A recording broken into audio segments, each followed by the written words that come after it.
Thank you very much. Thank you.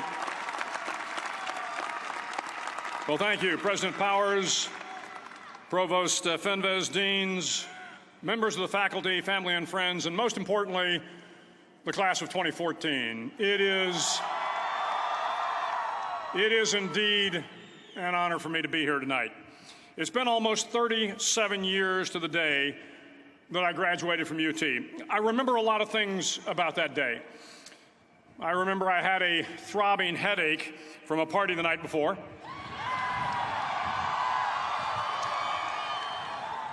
I remember I had a serious girlfriend, who I later married. That's important to remember, by the way. And I remember I was getting commissioned in the Navy that day. But of all the things I remember, I don't have a clue who the commencement speaker was, and I certainly don't remember anything they said. So acknowledging that fact, if I can't make this commencement speech memorable, I will at least try to make it short. So the university's slogan is, "What starts here changes the world." Well, I've got to admit, I kind of like it. What starts here changes the world. Tonight, there are almost 8,000 students, or there are more than 8,000 students graduated from UT. So that great paragon of analytical rigor, Ask.com, says that the average American will meet 10,000 people in their lifetime. 10,000 people, that's a lot of folks. But if every one of you changed the lives of just 10 people, and each one of those people changed the lives of another 10 people, and another 10, then in 5 generations, 125 years, the class of 2014 will have changed the lives of 800 million people. 800 million people. Think about it. Over twice the population of the United States. Go one more generation, and you can change the entire population of the world, 8 billion people. If you think it's hard to change the lives of 10 people, change their lives forever, you're wrong. I saw it happen every day in Iraq and Afghanistan. A young Army officer makes a decision to go left instead of right down a road in Baghdad, and the 10 soldiers with him are saved from a close-in ambush. In Kandahar province, Afghanistan, a non-commissioned officer from the female engagement team senses that something isn't right and directs the infantry platoon away from a 500-pound IED, saving the lives of a dozen soldiers.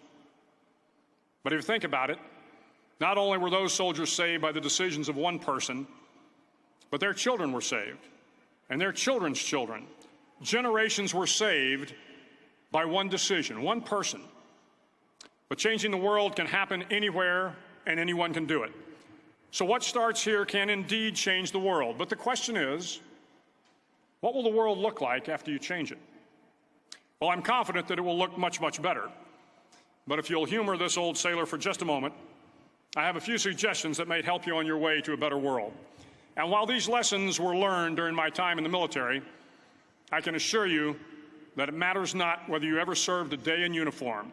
It matters not your gender, your ethnic or religious background, your orientation, or your social status. Our struggles in this world are similar, and the lessons to overcome those struggles and to move forward, changing ourselves and changing the world around us, will apply equally to all. I've been a Navy SEAL for 36 years, but it all began when I left UT for basic SEAL training in Coronado, California. Basic SEAL training is 6 months of long, torturous runs in the soft sand, midnight swims in the cold water off San Diego, obstacle courses, unending calisthenics, days without sleep, and always being cold, wet, and miserable. It is 6 months of being constantly harassed by professionally trained warriors who seek to find the weak of mind and body and eliminate them from ever becoming a Navy SEAL. But the training also seeks to find those students who can lead in an environment of constant stress, chaos, failure, and hardships. To me, basic SEAL training was a lifetime of challenges crammed into 6 months.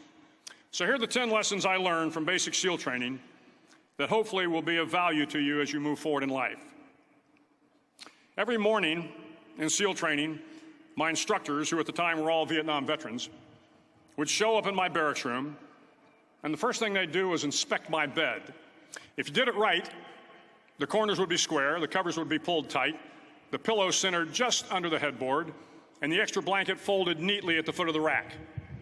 It was a simple task, mundane at best, but every morning we were required to make our bed to perfection. It seemed a little ridiculous at the time, particularly in light of the fact that we were aspiring to be real warriors, tough, battle-hardened SEALs. But the wisdom of this simple act has been proven to me many times over. If you make your bed every morning, you will have accomplished the first task of the day. It will give you a small sense of pride, and it will encourage you to do another task, and another, and another. And by the end of the day, that one task completed will have turned into many tasks completed. Making your bed will also reinforce the fact that the little things in life matter. If you can't do the little things right, you'll never be able to do the big things right. And if by chance you have a miserable day, you will come home to a bed that is made, that you made. And a made bed gives you encouragement that tomorrow will be better. So if you want to change the world, start off by making your bed.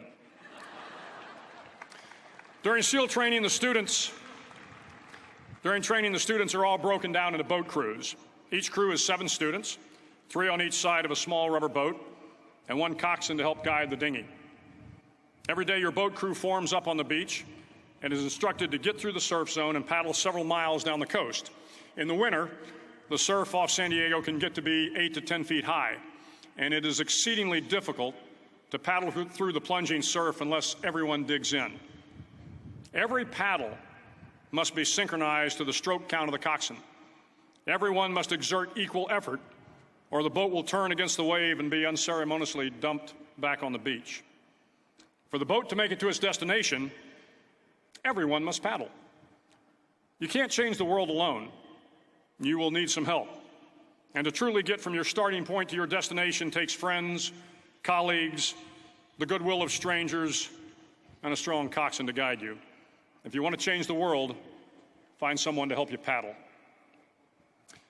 Over a few weeks of difficult training, my SEAL class, which started with 150 men, was down to just 42. There were now 6 boat crews of 7 men each. I was in the boat with the tall guys, but the best boat crew we had was made up of the little guys, the Munchkin crew, we called them. No one was over 5'5". The Munchkin boat crew had 1 American Indian, 1 African American, 1 Polish American, 1 Greek American, 1 Italian American, and 2 tough kids from the Midwest. They out-paddled, outran, and outswam all the other boat crews. The big men in the other boat crews would always make good-natured fun of the tiny little flippers the Munchkins put on their tiny little feet prior to every swim. But somehow these little guys from every corner of the nation and the world always had the last laugh, swimming faster than everyone and reaching the shore long before the rest of us. SEAL training was a great equalizer. Nothing mattered but your will to succeed, not your color, not your ethnic background, not your education, not your social status. If you want to change the world, measure a person by the size of their heart, not by the size of their flippers. Several times a week, the instructors would line up the class and do a uniform inspection. It was exceptionally thorough. Your hat had to be perfectly starched, your uniform immaculately pressed, your belt buckle shiny and void of any smudges. But it seemed that no matter how much effort you put into starching your hat or pressing your uniform or polishing your belt buckle, it just wasn't good enough. The instructors would find something wrong. For failing the uniform inspection, the student had to run, fully clothed, into the surf zone, then wet from head to toe, roll around on the beach until every part of your body was covered with sand. The effect was known as a sugar cookie. You stayed in the uniform the rest of the day, cold, wet, and sandy. There were many a student who just couldn't accept the fact that all their efforts were in vain, that no matter how hard they tried to get the uniform right, it went unappreciated. Those students didn't make it through training. Those students didn't understand the purpose of the drill. You were never going to succeed. You were never going to have a perfect uniform. The instructors weren't going to allow it. Sometimes, no matter how well you prepare or how well you perform, you still end up as a sugar cookie. It's just the way life is sometimes. If you want to change the world, get over being a sugar cookie and keep moving forward. Every day during training, you were challenged with multiple physical events: long runs, long swims, obstacle courses, hours of calisthenics, something designed to test your mettle. Every event had standards, times you had to meet. If you failed to meet those times, those standards, your name was posted on a list, and at the end of the day, those on the list were invited to a circus. A circus was 2 hours of additional calisthenics, designed to wear you down, to break your spirit, to force you to quit. No one wanted a circus. A circus meant that for that day, you didn't measure up. A circus meant more fatigue, and more fatigue meant that the following day would be more difficult, and more circuses were likely. But at some time during SEAL training, everyone made the circus list. But an interesting thing happened to those who were constantly on the list. Over time, those students who did 2 hours of extra calisthenics got stronger and stronger. The pain of the circuses built inner strength and physical resiliency. Life is filled with circuses. You will fail. You will likely fail often. It will be painful. It will be discouraging. At times, it will test you to your very core. But if you want to change the world, don't be afraid of the circuses. At least twice a week, the trainees were required to run the obstacle course. The obstacle course contained 25 obstacles, including a 10-foot wall, a 30-foot cargo net, a barbed wire crawl, to name a few. But the most challenging obstacle was the slide for life. It had a 3-level, 30-foot tower at one end and a 1-level tower at the other. In between was a 200-foot-long rope. You had to climb the 3-tiered tower, and once at the top, you grabbed the rope, swung underneath the rope, and pulled yourself hand over hand until you got to the other end. The record for the obstacle course had stood for years when my class began in 1977. The record seemed unbeatable until one day a student decided to go down the slide for life head first. Instead of swinging his body underneath the rope and inching his way down, he bravely mounted the top of the rope and thrust himself forward. It was a dangerous move, seemingly foolish and fraught with risk. Failure could mean injury and being dropped from the course. Without hesitation, the student slid down the rope perilously fast. Instead of several minutes, it only took him half that time. And by the end of the course, he had broken the record.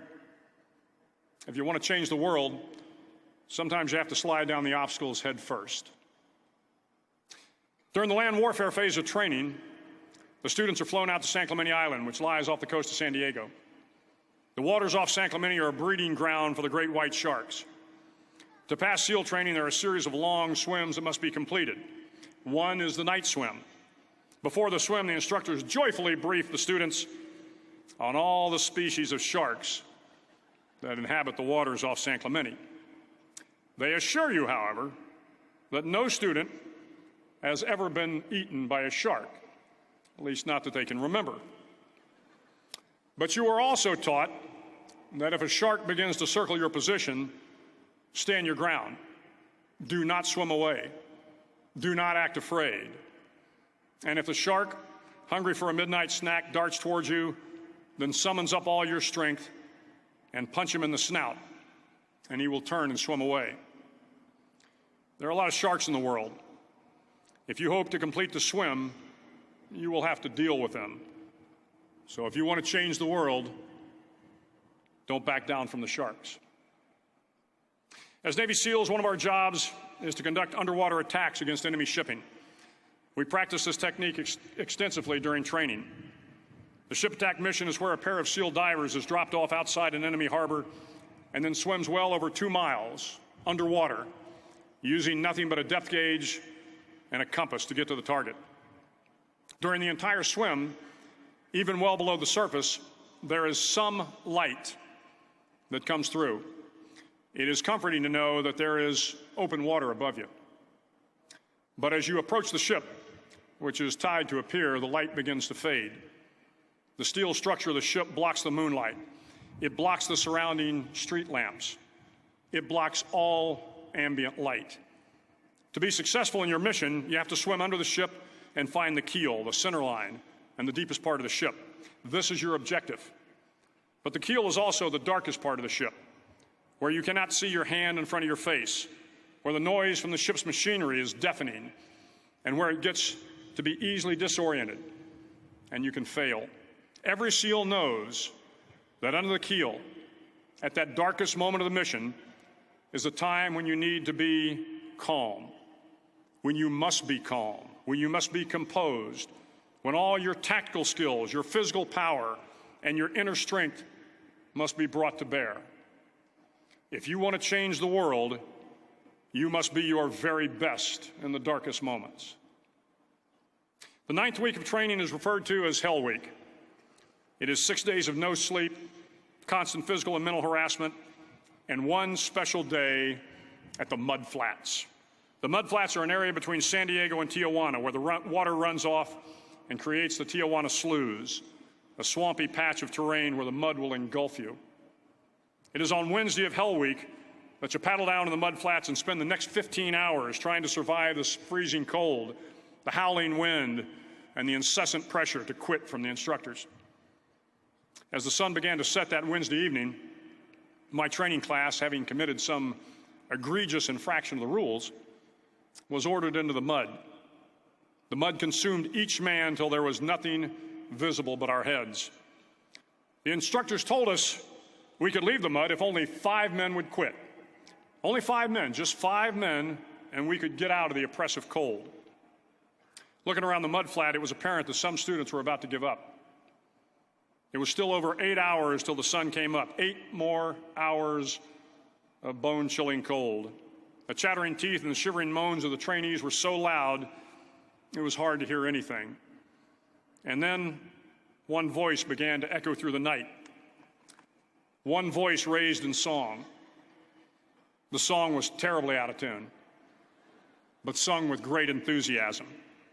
One voice became 2, and 2 became 3, and before long, everyone in the class was singing. The instructors threatened us with more time in the mud if we kept up the singing, but the singing persisted. And somehow the mud seemed a little warmer, and the wind a little tamer, and the dawn not so far away.